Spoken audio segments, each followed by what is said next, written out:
자, 또 질문 있으시면. 예. 만약에 깨어나게 되면, 네. 그런 상태가 되면, 저의 뭐 에고가 이제 평온해지고 평화를 느끼는 건지, 아니면 그 이상의 어떤 다른 레벨의 차원에 있어서의 어떤 말로 설명할 수 없는 평화를 느끼는 건지 궁금한데, 그게 왜 그러냐면, 이제 현실에서 누군가한테는 이제 악한 행동을 해야만 하는 상황이 벌어지기도 하는데, 예를 들면 악한 행동? 네, 예를 들면 이제 회사에서 팀에 이제 안 좋은 영향을 미치는 경우를 잘라야 하는 경우, 예를 들면 네. 그 사람을 이제 자르는 경우에 사실 팀을 위해서 이 사람을 자른다고 하지만 이 사람을 자른다는 건 이 사람이 이제 나가서 이제 직장을 잃게 되는 이제 그런 상황을 벌어지는데, 리더로서 그런 결정을 하게 되면 네. 사실 굉장히 괴롭단 말이에요. 네. 그 이상, 그 에고, 그 이상의 어떤 차원에서 평온함을 느낄 수 있는 건지. 자, 자르는 그 일은 당장 괴로울지 몰라도 그게 그 사람한테는 전화해보게 될 수도 있어요. 그 인간지사는 다 세옹지마야. 그런 일을 통해서 걔가 이렇게 좀 대우각성을 해갖고 다 좋아질 수도 있고, 아니면 더 좋은 직장으로 갈 수도 있고, 그건 누구도 모르는 일이에요. 그러니까 자기가 그거를 괴롭다고 여기는 것도 그것도 자기 문제인 거야. 상사가. 그래서 나도 내가 볼 때 문제가 있는 직원을 해고합니다. 이번에 또 해고했어요. 그 예비 파트너인데 해고했어요. 그리고 딴 사람을 바꿨습니다. 근데 나는 해고할 때 불러놓고 반드시 얘기를 해요. 내가 너를 왜 해고하는지. 그리고 딴 데 가서도 이 문제를 해결하면 너는 훌륭한 제목이 될 텐데 너무 이게 아깝다. 그런데 이 문제를 가지고 너를 이렇게 얘기하면서 계속 끌고 갈 수 없는 상황이다. 그래서 우리 회사는 지금 일도 급하고 너를 언제까지 참고 기다려주고 너의 변화를 기다릴 수도 없는 상황이라 지금 이렇게 할 수밖에 없는 나도 참 괴롭다. 그러니까 앞으로 어쨌든 좋은 데 가서 더 성공하고 바란다. 그래서 그때 다시 한번 찾아주면 더 잘된 모습으로, 그러면 나도 너무나 고맙고 잘 행복할 것 같은데 어쨌든 앞으로 전도가 잘 되기를 바란다. 이렇게 내 느낀 바를 전부 다 까놓고 얘기하는 거예요. 그러면 뭐 반응이 각양각색입니다. 뭐 굉장히 자인하는 사람도 있고, 어떤 원망하는 사람도 있고, 화내는 사람도 있고. 근데 그건 뭐 다 자기 문제지. 그런데 나는 그 얘기를 안 하고 그냥 있는 게 더 괴로워요. 왜냐하면 우리 회사의 현재 상황이나 다른 사람들과의 문제에 있어서 얘는 지금 없어지는 게, 그만두게 하는 게 가장 현재로서는 최선이라고 그러면 그 일을 할 사람이 나야. 그럼 내가 해야지. 근데 그걸 내가 왜 안 하고서 괴로울까봐 안 한다. 나한테는 괴로운 일도 내가 여러분이 이제 이걸 깨닫게 되면 괴로운 일의 괴로움이 맥시멈 10%예요.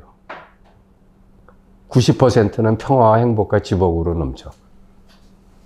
왜냐하면 이 괴로움의 문제의 크기 자체가 요거거든. 이거를 넘칠 수가 없거든. 괴로움의 크기의 문제가 우주를 차지하는 괴로움은 없어요. 왜냐하면 모든 괴로움은 이 의식 위에서 일어나는 그 속의 부분적인 문제이기 때문에. 마음의 문제지 의식의 문제가 아니야. 의식 위에서 마음이 커졌다 작아졌다 큰 문제 작은 문제를 만드는 거예요. 감이 안 와요? 감이 오나? 깨어나게 되면 그 에고의 차원에서 에고가 이제 편안해질 수 있는 건지, 아니면 그 이상의 어떤 다른 레벨의 평화로운 느낌? 당연히 그렇죠. 이제 그걸 내가 그림으로 설명할게. 인간의 우리 마음학교에서는 무지개, 자기 저 해분존 들어봤잖아. 네. 그럼 뭐 이해될 텐데. 해분존에서는 인간의 마음이, 의식이 그 7가지 단계로 돼 있다고 하지 않았어요? 그런데 일반 중생은 어떤 식으로 되어 있느냐면 제일 밑에 자기라는 존재의 기반이 몸에 있어. 몸 다음에 뭐가 있냐면은 온, 즉 생각, 감정, 느낌에 있어. 온 활동이 있단 말이야. 마음 활동이 그 다음에 자기라고요. 이걸 다른 말로 마음이라고 그러지. 이에 뭐가 있냐면 이제 기운체가 있어요. 그 위에 상념체가 있고, 그 위에 정신체가 있고, 그 위에 원인체가 있는데, 다시 말하면 암 그 자체가 있어요. 그 위에 바로 근원체가 있는데 이게 바로 생명이야. 자, 일반 중생은 이런 구조로 돼 있어서 이 삼각형에서 이 몸이 무너지는 순간에 이건 다 무너지는 거야. 왜? 제일 기반이 몸이거든. 몸 다음으로 중요한 게 뭐냐면 자기 마음이야. 그러니까 몸과 마음이 자기 존재의 기반이 되는 거야.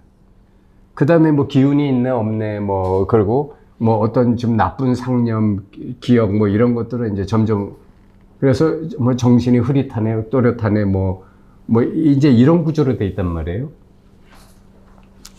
그런데 이게 사실은 왜곡된 구조고 진짜는 어떻게 돼 있냐면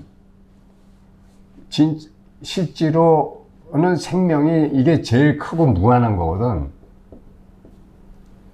그 다음에 이게 이거의 기능이기 때문에 이게 두 번째고 정신은 또 알매 활동이 정신이고 이게 그래서 실제로는 자기는 이렇게 있다고 생각하는데 사실 실상은 어떻게 됐냐면 이게 이런 상태예요. 몸이 이렇게 돼 있고 오온이 이렇게 돼 있고 기운이 이렇게 돼 있고 그 다음에 상념이 이렇게 돼 있고 그 다음에 정신이 이렇게 돼 있고 그 다음에 원인체 알매 여기 돼 있고 그 다음에 근원 생명이 이렇게 역삼각형으로 돼 있기 때문에 굉장히 불안정해요.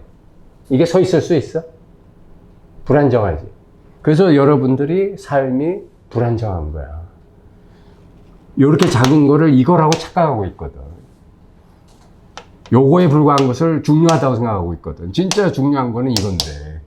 근데 깨달은 사람은 어떻게 돼 있느냐면 이게 거꾸로 돼 있어요. 제일 자기 존재의 기반은 생명이야. 그 다음에 그 원인체, 암 그 자체가 세상을 다 품고 있어. 그 다음에 정신, 의식, 그 다음에 상념, 그 다음에 기운, 그 다음에 오온, 그 다음에 몸이 여기 조그맣게 있어요. 그러니까 나의 존재 상태를 보면 나는 나의 존재의 기반이 이거야. 그리고 이거를 알므로 알아. 그 다음에 정신이 의식이 그걸 충만하게 채우고 있어. 그 다음에 그것에 의해서 만들어진 아름답고 빛나고 투명한 그런 천국 같은 상념들이 거기에 가득 있어. 그 다음에 그것이 나한테 지칠 줄 모르는 기운을 제공해줘. 그것들이 만들어주는 생각, 감정, 느낌으로 살아. 몸은 그 끄트머리에 잠깐 얹혀져 있어. 이렇게 되면 여러분의 생각은 오온이죠. 생각이 무슨 짓을 하든 여기 피라미드 같은 이 구조에서 얘가 난리친다고 얘가 영향을 받겠어요? 안 받잖아. 그런데 이렇게 되면 받겠어요? 안 받겠어요? 얘가 난리치면 이게 밑에서 기둥이 뽑히는 격인데 이게 다 무너지지. 그래서 이 공부를 하면 존재 자체가 변한다는 거예요. 도표에 따르면 90%가 어느 수준까지라고 말하세요? 90%가? 그러니까 이건 이제 이해를 하라고 그런 거지. 네. 나는 사실 여러분, 이게 구식이거든. 이게 구식이에요. 그러면 이 나머지들은 구식이라는 게 다시 말하면 H2O잖아. 그죠? 그럼 나머지들도 다 이거에 변화된 거거든. 그러니까 몸은 얼음과 같은 거예요. 물이 H2O가 얼음이고, 요거는 이제 그 물 같은 거지. 그리고 요거는 이제 이 뭐 이게 뭐라 그러나 이슬 같은 거고, 그 다음에 요거는 뭐 수증기 같은 거고, 이거는 더 희박한 수증기 같은 거고, 이렇게 되기 때문에 일체가 다 이거라는 걸 아니까 뭐 90%뭐 이런 걸 비유적으로 설명한 거지, 사실은 다 이거야. 그냥 사실은 다 생명이 만드는 놀이라고요. 생명의식이 만드는 놀이에 불과해.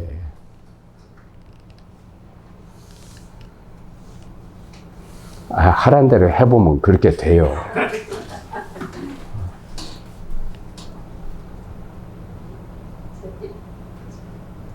그 즐거움 중에서요. 응? 그 즐겁게 되는, 그러니까 기쁘고 좋은 것 중에서 응. 애고가 되는 그것과 응. 그 정말 생명에서 올라오는 그 즐겁고 좋은 것과 이렇게 좀 다르다고 느껴지는데요. 그게 또 제 생각인 건지. 에고의 즐거움은 대부분 우리가 쾌락이라고 부르는 것들인데, 대부분은 이게 육체에 관련된 거예요. 그러니까 예를 들어 감각적인 쾌감, 그러니까 뭐 맛있다든지, 아니면 뭐 부드럽게 마사지를 잘한다든지, 뭐 어쨌든 뭐 이렇게 뭐 너무 살결이 보드랍다든지, 뭐 이런 감각적인 쾌감들이 그게 에고의 쾌락이고, 그 다음에 여러분의 그 생명이 주는 즐거움, 지복, 그런 것들은 그런 감각적인 쾌락이 아니에요. 이거는 보다 더 깊은 곳에서 오는 그 가슴이 여러분이 감동된다고 해야 되나? 감동되거나 감흥될 때 오는 그때의 기쁨이나 그 환희는, 그런 말 있잖아요. 죽어도 좋아. 진짜 그렇다니까. 그런데 감각적 쾌락 갖고 죽어도 좋은 건 아니잖아. 그건 좀 아니지. 그런 차이가 있어요. 그러니까 생명이 주는 기쁨 속에 들어가면 아무 문제가 아니고 아무 문제가 없다라고 느껴지기도 하고. 아니, 그런 규정을 왜 자꾸 해? 문제가 있냐 없냐 뭐. 그러니까 굳이 말로 하다니까 좀 말로 왜 굳이 해? 그냥 가만히 있으면 안 돼? 왜 자꾸 말로 하려는 게 규정하려고 들은 거거든. 그게 중생의 5대 질병 중에 하나라니까. 자기가 왜 말로 하려고 하는 충동 속에 있는지를 좀 정견하세요. 그러면 이게 쓸데없는 짓 하고 있구나를 보게 돼. 여러분이 뭐 막말로 자식이 죽을 상황이 됐어. 근데 내가 대신 죽으면 살 수 있어. 그럼 부모는 대부분 대신 죽겠다고 할 거야. 그치? 그걸 쾌락이라고 할 수 있어? 그 쾌락이라고 할 수는 없죠. 그런데 에고의 쾌락에서는 그건 있을 수가 없는 일이야. 그런데 자식을 위해서 죽을 수 있는 걸 기쁘게 죽을 수 있는 부모가 있어. 내가 죽어서 자식이 살 수 있다면. 그죠? 그렇게 차원이 다른 거예요. 비교할 바도 안 돼.